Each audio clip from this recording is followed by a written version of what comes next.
All right, coach. Kind of the same thing, coming off the scrimmage the other day after being able to look at the film and everything. Just give your thoughts on that. Yeah, we spent about 2 hours this morning on our film. We really wanted to break down everything. This scrimmage was important for us. The last two scrimmages were important, but um, trying to show them what it takes to be successful. First scrimmage went well. We ended up winning by close to 20. Second scrimmage, we were up by 15, and they sped us up. We were almost looking ourselves in the mirror, especially on the defensive end.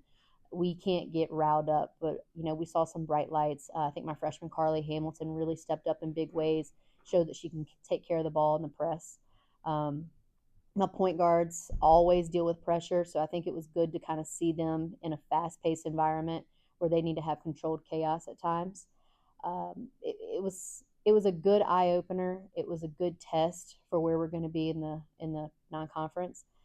Southern is going to be a great team. They went to the NCAA tournament, won a game last year. They'll probably be back. They've competitive. They got the best defender that I've seen, on ball defender that I've seen to be able to guard Jen Pierre, and she was flustered at times, and that's fun to see because Jen needs that. She's a senior point guard. We expect a lot out of her. She took a lot of film today. She took a lot of criticism, and she's going to take it and she's going to apply it. So I think everything that we saw during our little close scrimmage was positive in the aspect of moving forward. What's the rest of the week look like leading up to Monday's open? We're getting ready for Monday. Monday is going to be a fun, eventful game. It'll be a kids game, so we'll have 2,500 screaming elementary school kids. Um, but it'll be different because it'll be 11 o'clock a.m. And people don't understand, why would you play that early. We're also getting ready for conference tournament. When we play in the conference tournament, we'll play that 11 o'clock game, that 11 o'clock, that 1 o'clock slot. People don't understand, you play these games to prepare yourself. We won't have a shoot around before the game, so we need to make sure that we're ready to go the night before. Are we meeting as a team, doing all those little things to be successful when it really matters, when a conference tournament comes around? So this week we're going to be focusing on Pensacola Christian. um, but I will tell you, we never lose sight of what's after that. So we're also going to be focusing on Alabama. We know that's a big test for us on the road. NCAA tournament team last year, and we want that win. So we got to make sure we're doing all those little things. Questions? Yeah, you talked about using the seating kind of like Bill did about for seating and things like that. How big does that make games like Alabama? Huge. You want those good seedings. Yes, we want to get in an at-large bid, but at the end of the day, you want to make sure that you have a great seeding, so when you win that conference tournament, you're not sitting at a 15, 16 seed. We don't want those 15, 16. We want the 12, 13, 14 seeds. And now we're able to play, a team that we maybe match up a little bit better instead of playing a UConn, South Carolina. We don't want to see those people in the tournament. If it happens, it happens. We'll prepare for it, but we want a great seeding early on, so we take care of business. Does that matter a little more in the women's game considering home courts and that? Have to, yeah. In our game, we know we're going to be on the road. We know that we're going to be playing people on the road. So playing at Alabama is an NCAA tournament game that we could have. We know that we could be there again. So we take everything in. We feel the gym. We make sure we understand the balls, what kind of balls they use. Are using Nike. We do all those little things to prepare for the bigger picture at the end of the year. Coach, this might be a little difficult, but how much were you depending or thought was depending on Guillory? And losing her, not only just because she's local and she has that name value, but losing the points and her ability and talents and assets on the floor. Obviously, we loved Paris coming out of high school. We recruited her heavy at Southeastern. And then when we got the opportunity to coach her here, we were excited to see what she's able to do with our type of coaching. Um, Unfortunately, we did know kind of about her knee situation, and we knew that that was kind of up in the air. So when it came to the conclusion that she was going to have surgery and sit out this year, we were upset about it because we lost another scorer shooter. But at the same time, we're always prepared for if there's an injury. It could be any player. It could Jean Pierre go down, knock on wood, but we're prepared for the next person up. And I think that's why we've been so successful in the past.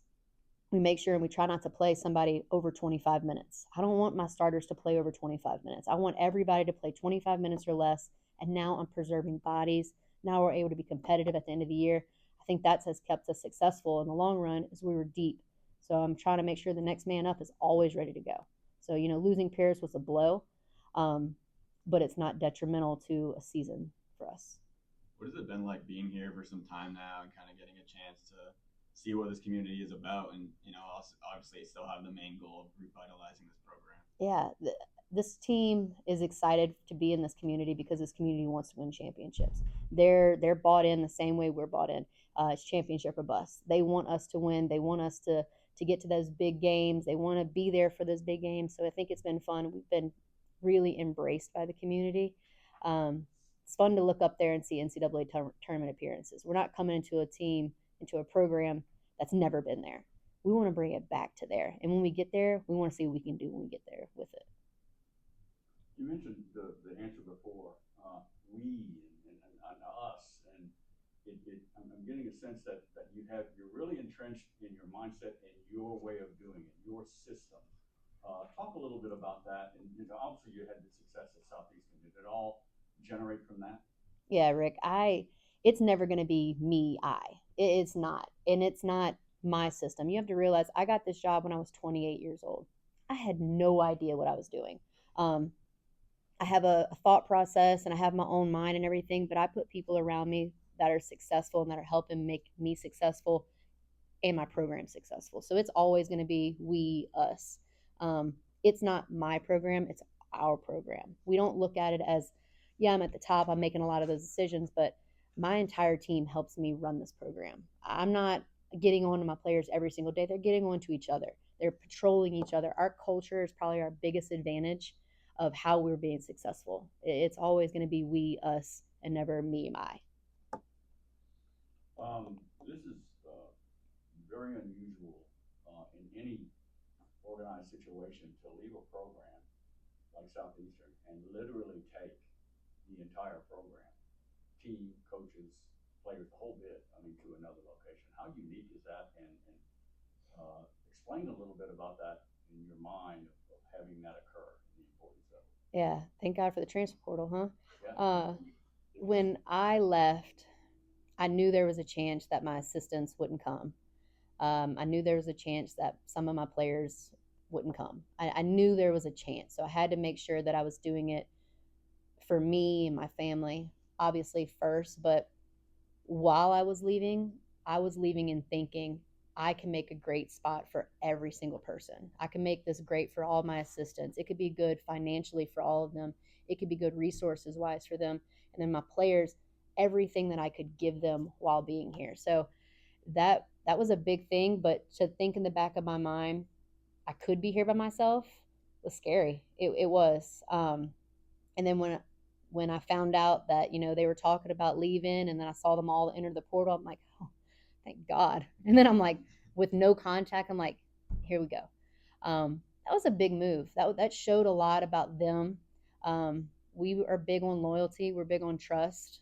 There's a lot of trust in our program. If we can't coach them hard, if they don't love us and we don't love them, and we're able to coach the hell out of them. And I think that's been fun to watch. And I think that's big for this program is we have that same culture, that winning championship culture. We brought it here.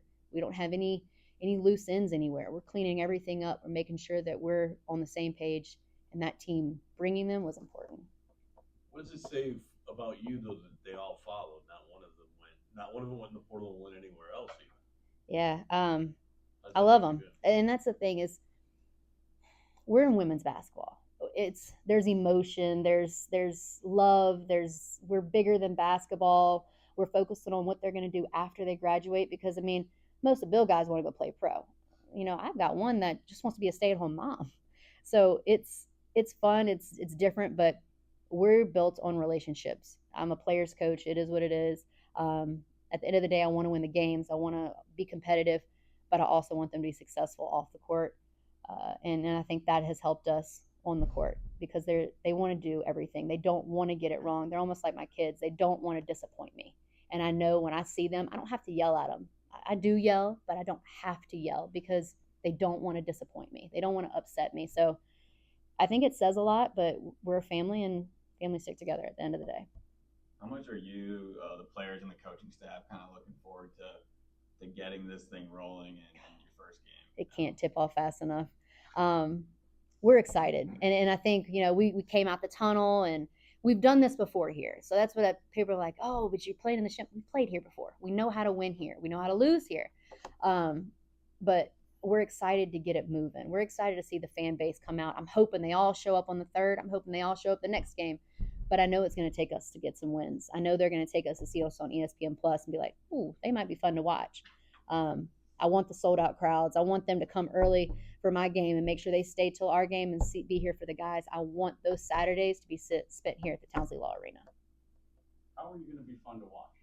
Ooh, we're going to be fun. If you've watched us before, we will probably get a warning, multiple warnings every single game. And I don't want it to just be me. I want it to be me, my coaches, and my bench. We are exciting. We're fun. We're fast paced. We play on the defensive end first. First and foremost, we are a defensive minded team. We create our offense through our defense. And I think that's been fun to watch because I have a little bitty point guard that's 98 pounds and she picks up 94 feet. We're going to take charges. I think we took, 5 or 6 charges during our scrimmage. We're not big, but we're tough. We're tough. We're not going to get beat in that category. Our toughness is always going to carry us through. Shots might not fall. Some things may happen on the offensive end. We might turn the ball over a little bit too much, but I guarantee you we will be tough. It will be fun to watch. You said you're not big. How do you play? How do you counter somebody that is? It's by sliding over and taking those charges. It's the help and the helper. So we're a family, right? So we trust each other. If my point guard happens to get beat, which it's rare, but if she happens to get beat, my big is making sure and she's sliding over and she's protecting that paint. My big's got to be able to be hit. And they do. They get hit. They take it to the chest. They get those charges. And then what happens when they jump stop and they're looking for that drop down pass? My guard is sliding over there from the corner and she's making sure she gets those steals. So we're playing on a string. Everybody's working together. We're on a string. We're on edge. And it starts from our point guard from top to bottom. Have you, when you go out in the community, the program, as you well know, Cowgirl program has been struggling, has been dormant. What's the vibe that you get in the community? Are you seeing that trust factor from the fans? Are they skeptical? They're saying, okay, show me first. No, no. I'm getting the vibe of we're a championship program. Let's play, and they know what we can be. When I come to this city, I didn't think that this is a 10th place team because the fan base is so engaged and they're so excited and they're so ready to go that they already feel like we're winners. We've had so much support and we haven't even played a game here yet. So to feel that already, I'm excited to see what we do when we can win some games. But no, the fan base has been great since we stepped foot. You're different than the past several coaches. You're Am really I? out front. Oh, Different man. in a good way, but out front, very vocal. That's important to you, is it not? It is. I'm me. I'm gonna be me. It's always gonna be who I am. But I've evolved over the years. I used to be impatient and I used to be frustrated and stressed out about everything. And then I had these kids, and now I'm a little bit more patient. I don't scream. I've realized my blood pressure is not going to get so high, or mom might have a stroke. So, it's who I am, but I think it's who we are. My entire team, when we recruit, they're all the same way. We're exciting. We're feisty. We're talkative. I don't have a lot of players that just sit there and quiet. They all want to talk. You talk to any of them, they'll talk your ear off. But it's just who we are. Anything else? All right. Perfect. Thanks. Thank you. Into